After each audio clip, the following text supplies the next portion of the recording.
P8 Kamu gak marah. Libur semester. Jika sebagian yang rumah orang tuanya dekat, ada yang memilih pulang. Ada juga menatap di kos. Bagi mereka yang anak kos, begitu pun Syafira. Di kos adalah pilihan satu-satunya.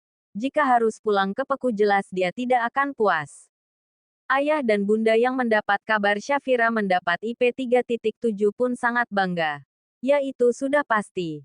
Dan di saat memberikan kabar tersebut Syafira pun mendapat kabar lain. Yaitu kabar kehamilan sang kakak Kianita.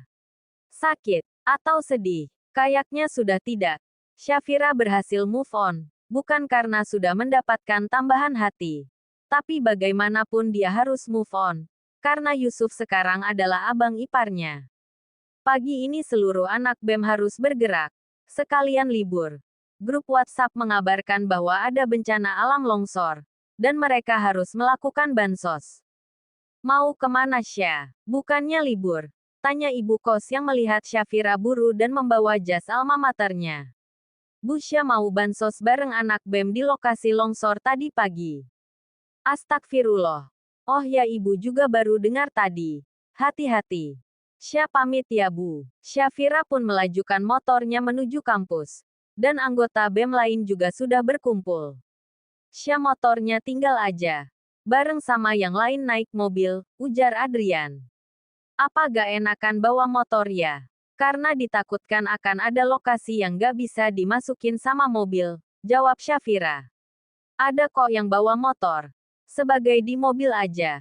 Bisa bareng yang bawa mobil. Nanti yang gak cukup bawa motor. Dikhususkan cowok yang bawa motor. Sesuai instruksi. Yang bawa mobil harus mau mobilnya dipakai bersama. Plus untuk membawa barang seperti sembako dan lainnya. Syafira masuk ke dalam mobil Hanung. Perjalanan 1,5 jam mereka lalui. Gak kebayang kalau tadi naik motor, ujar salah satu mahasiswi yang baru turun dari salah satu mobil. Bersama bergotong royong membawa sembako. Mereka juga disambut oleh salah satu wakil dari penduduk di daerah ini. Sebagai mahasiswa mendatangi korban.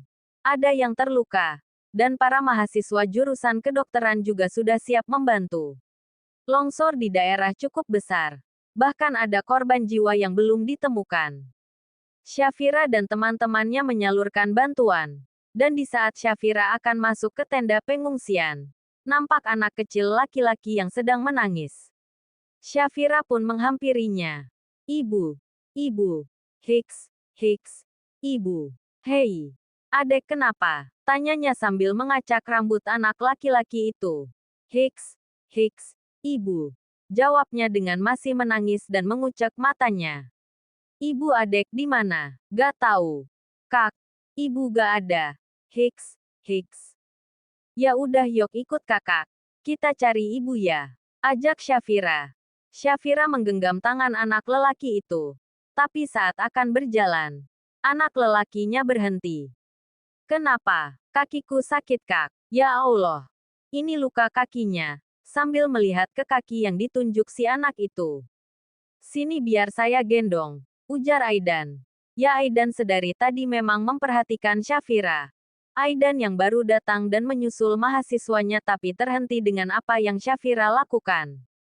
Pak Aidan. Sapanya. Aidan hanya membalas dengan anggukan. Tanpa senyum. Aidan berjongkok di depan anak itu. Nama kamu siapa? Tanyanya dengan lembut dan terukir senyuman. Tadi aku sapa dia cuek. Nih dia senyum. Aneh, guman Syafira dalam hari. Bian. Jawab anak itu. Om gendong ya. Kita obatin dulu. Nanti kita cari ibu bareng-bareng. Ujarnya dengan lembut dan senyuman itu pun tak lepas. Senyum gitu kan enak dilihat. Nampak gantengnya, lirik Syafira sangat pelan. Tapi masih bisa didengar oleh Aidan. Kamu ngomong apa barusan? Tanya Aidan pura-pura tidak mendengar ocehan Syafira dengan mengangkat alisnya sebelah. Hah, gak ngomong apa-apa pak. Sambil menggaruk tengkuknya yang tidak gatal.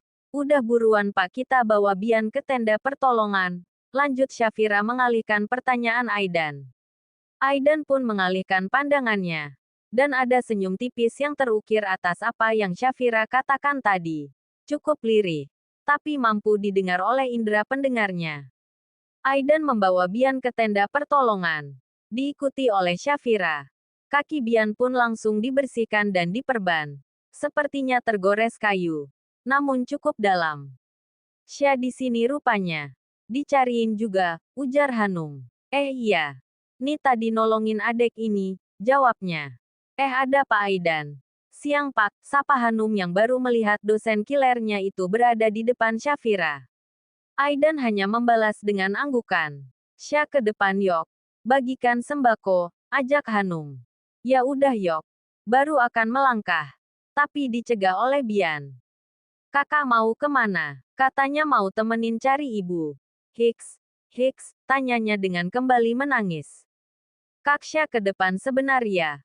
Mau bantu teman kakak." Hiks. Gak mau Bian maunya sama kakak. Bian takut. "Ya udah Sya. Kamu temenin adek ini aja. Kita bisa kok. Aku tadi cuma khawatir aja karena gak nampak kamu di mana-di-mana." Shafira melirik ke arah Aidan. Memberi kode kepada Hanung. "Nikmati aja." Lirih Hanung seolah tahu arti kode dari Shafira. "Gila. Gak ada senyum Nung." Ditanya juga datar. Balasnya tapi dengan berbisik. "Aku yakin kamu bisa naklukin dia. Hehehe. Dikira kucing. Bukan kucing Sya. Tapi macan. Hahaha." Masih dengan bisik-bisik. "Nah kamu tahu dia macan. Udah nikmati aja. Aku mau ke depan dulu." Sambil melambaikan tangannya ke Shafira. Setelah selesai kaki Bian diobati, Aidan pun menggendong Bian. "Kita cari ibu ya." "Tadi terakhir ibu lagi di mana?" tanya Shafira. "Di rumah Kak. Bian lagi main. Tapi tadi Bian lihat ke rumah gak ada. Dan rumah juga udah kemasukan tanah. Kita cari ke tenda-tenda posko saja. Semoga ada," ujar Aidan. Shafira pun menurut. Mengecek satu persatu tenda. Tapi belum ketemu juga. Dan ini tenda terakhir. Hiks. "Ibu. Hei. Anak laki-laki kok nangis," ujar Shafira tanpa dia sadari kini dia sedang berhadapan langsung dengan sang dosen. Hanya saja matanya tertuju pada Bian. Jadi dia tidak sadar. Berbeda dengan Aidan. Aidan menatap dengan intens. Shafira begitu akrab dengan anak-anak sama di saat dia melihat Shafira bersama anak jalanan. "Gak boleh nangis dong. Kita doa ya. Ibu ada di dalam sini." Shafira memutar tubuhnya. Ingin segera masuk ke dalam tenda. Tapi sebelum tubuhnya benar-benar berbalik arah. Baru berapa derajat. Terhenti karena nampak Aidan menatapnya dengan senyuman kecil. "Bapak ngapain lihatin saya?" Senyum lagi. Mendengar pertanyaan Shafira, Aidan langsung merubah ekspresi wajahnya menjadi datar. "Siapa yang lihat kamu?" "Kepedean. Ih jelas-jelas Bapak lihatin saya. Mau ke dalam gak?" Shafira memilih masuk ke dalam. Karena percuma juga berdekatan dengan sang dosen. "Kak. Itu ibu Kak. Itu ibu," sorak Bian dengan antusias sambil menunjuk sang ibu yang sedang duduk bersandar. Aidan pun menuju ke ibu Bian. Melewati sekelompok korban yang lain. "Ibu." Sambil menghampiri sang ibu dengan kaki pincang setelah lepas dari gendongan Aidan. "Ya Allah Bian. Ibu kira kamu gak ketemu," ujar sang ibu sambil memeluk erat Bian. Dengan uraian air mata kebahagiaan. "Bian ditolongin sama kakak dan om itu," tunjuk Bian. "Terima kasih saya gak tahu jika tidak ada kalian. Senang bisa membantu Bian Bu. Alhamdulillah sekarang kan Bian udah sama ibu. Kak Sya pamit ya," sambil mengacak-acak rambut Bian. "Makasih Kak. Makasih Om," ucapnya. "Bian janganlah sakit ya. Biar lukanya cepat sembuh." "Iya Om." Mereka pun keluar tenda. Ada senyum terukir di keduanya. "Pak kalau senyum gitu kan bagus," ujar Shafira memberanikan diri. "Siapa yang senyum?" "Pak Aidan lah. Saya gak senyum. Bapak tuh aneh. Senyum itu ibadah. Saya tahu di mana saya harus tersenyum." "Oh. Seperti saat senyum sama Bian ya Pak. Kenapa gak ke semua orang seperti itu?" tanya Shafira dengan menghentikan langkahnya. "Takut banyak yang naksir," jawabnya narsis dengan tetap melangkah meninggalkan Shafira. yang pastinya dengan senyuman yang tak Syafira lihat. Hah, Syafira cukup kaget dengan jawaban sang dosen. Mereka kali. Aku mah kagak. Yakin? Tanya Aidan dengan membalikkan badannya. Ternyata Aidan masih bisa mendengar apa yang Syafira katakan.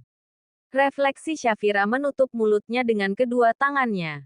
Semua sudah kembali seperti biasa. Rutinitas kampus pun sudah mulai berjalan kembali. Syah yakin gak pesan makanan. Lagi gak pengen. Ini udah lebih dari cukup, tunjuknya pada bakwan jagung lengkap dengan saus sambal plus ditambah sambal lagi. Untuk yang anti pedas dijamin gak berani nyenggol. Gak pedasnya. Emang tuh perut gak mules? Tanya Hanum dengan mengipas-ngipas mulutnya. Padahal Syafira yang makan. Kenapa pedasnya sampai terasa ke Hanum? Udah biasa Hanum sayang. Kalau gak pedes malah perutku mules. Hehehe. Bangkrut nih Bu kantin. Kok bangkrut? Gimana gak bangkrut? Kamu beli gorengan bakwannya 5. Lah saus sama sambil buat 10 porsir. Cekak. Hehehe. Entar kita tambahin pas bayar. Brak. Suara meja di mana Syafira dan Hanum duduk digebrak. Kaget udah pasti. Bahkan bakso Hanum hampir lompat dari mangkok. Dikira kodok kali ya lompat. Alhamdulillah. Masih selamat nih bakso. Ujar Hanum yang melihat bakso hanya lompat di tempat. Kak Tiara bisa gak? Gak usah pakai acara pukul-pukul meja. Hampir tumpah nih bakso. Kalau sempat tumpak emang sanggup ganti. Salah maksudnya mau gantiin. Syafira terkekeh dengan tingkat sahabatnya itu. Dan berlanjut memasuki bakwan jagung suapan terakhir. Lo ngalawak. Kalau ngelawak ambil tuh jurusan seni. Sono jadi komika. Jangan di sini. Sarkas Tiara. Hello. Seorang bisniswoman itu perlu juga ngelawak. Jangan terlalu serius. Biar gak cepat tua, kata tua dengan penekan dan mengarah ke Tiara. Maksud lo, sambil mengepalkan tangannya, Syafira masih memilih diam. Baginya gak ada yang penting. Apalagi harus meladeni Tiara. Karena karakter Tiara dari awal ketemu memang sudah tidak bersahabat dengannya. Kenapa lo diam? Tanya Tiara kepada Syafira. Kak Tiara ngomong sama aku. Tanyanya santai dengan senyuman mengembang. Dan itu membuat Tiara memberikan tatapan tajamnya. Tapi tak setajam silet. Hanya setajam pisau dapur yang siap Syafira tumpulkan. Jangan panggil dia Syafira jika peduli akan komentar orang. Sikapnya memang lebih dewasa. Tapi watak kerasnya tetap masih menempel. Lo udah gue peringatan jangan dekat-dekat sama Adrian. Tapi kenapa lo masih nempel aja sama dia? Kamu perangko ya Syah. Nempel. Bukan jawaban Syafira malah tertawa diikuti oleh Hanum. Bukan. Aku lem tembak. Hahaha. Gue serius kenapa malah bercanda? Syafira dan Hanum langsung menutup mulutnya dengan tetap menahan tawa mereka. Malah mahasiswa di sekitar mereka juga ikut menahan tawa. Pria di ujung sana yang sedang memesan minuman pun ikut menahan tawanya. Kak Tiara terhormat. Saya tidak pernah mendekati siapapun. Termasuk Kak Adrian. Karena saya di kampus ini ingin belajar bukan cari pacar, ujar Syafira penuh penekanan. Lo nyindir gue? Tanya Tiara dengan emosi. Yah dia tersindir Syah. Hahaha, ujar Hanum. Syafira menyenggol pundak Hanum. Memintanya untuk diam. Coba Kak Tiara tanya ke Kak Adrian. Aku yang deketin apa dia yang deketin? Tanya Syafira. Lo ya. Dengan mengangkat tangan kanannya. Ingin menamparkan Syafira. Tapi terhenti oleh pertanyaan seorang pria yang baru saja datang. Ada apa ini? Tanya Pak dosen Kiler. Alias Pak Aidan. Sebentar lagi jam masuk. Kalian gak ada jam kuliah. Pak Aidan. Sapa Tiara dengan berusaha tersenyum ramah. Saya tanya ada apa ini? Gak ada apa-apa Pak. Hanya diskusi sejenak aja. Soal perangko dan lem tembak. Jawab Syafira santai. Apa hubungannya? Tanya Aidan pura-pura gak paham. Padahal dia tahu apa yang di mereka debatkan. Gak ada hubungannya sih Pak. Jawab Syafira. Astagfirullah Pak kami ada jam Pak.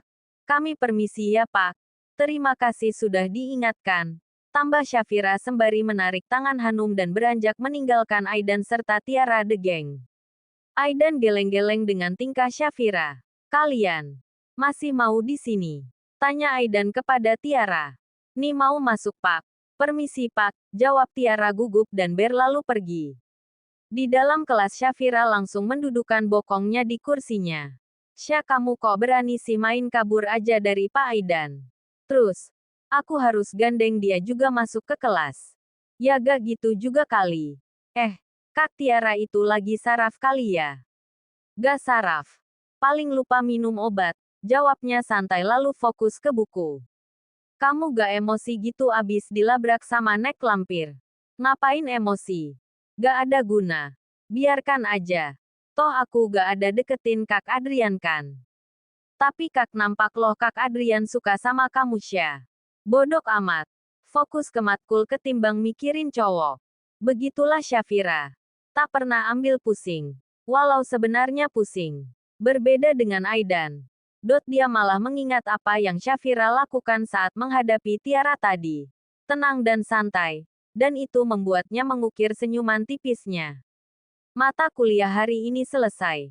Kebetulan dosen yang bersangkutan tidak hadir. Hanya tugas yang mereka dapatkan. Segera menuju parkiran bersama Hanung. Sya, aku boleh ke kos gak? Boleh. Kapan? Sekarang lah. Sekalian mau belajar. Gak paham aku sama materi yang dikasih tadi. Ya udah yok. Syafira sudah berada di motornya. Sedangkan Hanung berada di mobilnya. Baru akan menstarter motornya. Tapi dihentikan karena panggilan seseorang. Syafira tunggu. Syafira menoleh. Kak Adrian. Kenapa kak? Kamu gak apa-apa kan? I'm okay. Why? Tadi pas aku di kantin dengar kalau Tiara ngelabrak kamu. Oh, hanya dan mangguk-mangguk jawaban dari Syafira. Oh, tanya Adrian heran dengan jawaban Syafira yang begitu santai seakan tak terjadi apapun. Ada yang aneh sama jawab Sya. Tanya Syafira. Biasa aja kali kak. Sya mah biasa aja. Dan gak ambil pusing. Apalagi untuk sesuatu yang gak Sya lakukan. Ataupun suatu kesalahan. Jelas Syafira. Kamu gak marah? Marah. Untuk lebih baik Kak Adrian jelaskan ke Kak Tiara. Hubungan kita sebatas teman.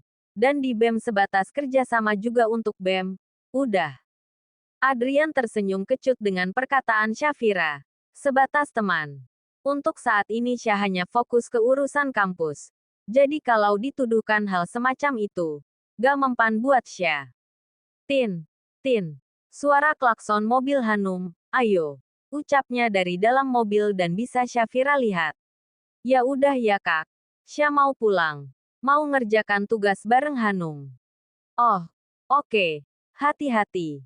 Kecewa karena hanya dianggap teman. Mungkin itu yang Adrian rasakan saat ini. Menyimpan rasa pada gadis yang masih menutup hatinya. Begitu sulitkah Syah untuk membuka hati? Guman Adrian saat motor Syah menjauh dari pandangannya.